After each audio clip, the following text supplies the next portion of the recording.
Hi friends, అందరు ఎలా ఉన్నారు? మేమైతే చాలా బాగున్నాము. Welcome to Joshna thoughts. రోజైతే మా స్కూల్లో గ్రాడ్యుయేషన్ డే అయితే సెలబ్రేట్ చేశారండి. చీఫ్ గెస్ట్‌గా అయితే Kamareddy district special branch circle ఇన్స్‌పెక్టర్‌ని అయితే ఇన్వైట్ చేశారు. మా స్కూల్లో గ్రాడ్యుయేషన్ డే అయితే చాలా బాగా జరిగిందండి సింపుల్‌గా. ఈ వీడియో మీకు నచ్చినట్లయితే లైక్ చేయండి, షేర్ చేయండి, నా ఛానల్ సబ్స్క్రైబ్ చేసుకోండి. కొత్తగా నా ఛానల్ చూస్తున్న వాళ్ళు ప్లీజ్ సబ్స్క్రైబ్ చేసుకోవడం మాత్రం మర్చిపోకండి.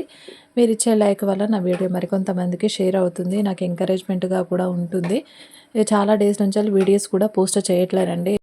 యూట్యూబ్ అయితే సక్సెస్ కావాలంటే ఎవరికైనా టిప్స్ తెలిస్తే మాత్రం కామెంట్ సెక్షన్‌లో కామెంట్ చేయండి. ప్రోగ్రామ్స్ కూడా జరిగాయి. కానీ అవన్నీ తీస్తే కాపీరైట్ పడుతుంది కాబట్టి అవన్నీ పోస్ట్ చేయట్లేను. ఈ వీడియో చూసాక నచ్చితే మాత్రం ఖచ్చితంగా లైక్ చేయండి. మీరిచ్చే సజెషన్స్ కూడా నాకు చాలా అవసరం అండి. ఎవరికైనా యూట్యూబ్ గురించి తెలిస్తే కింద మాత్రం ఖచ్చితంగా కామెంట్ చేయండి. Thanks for watching.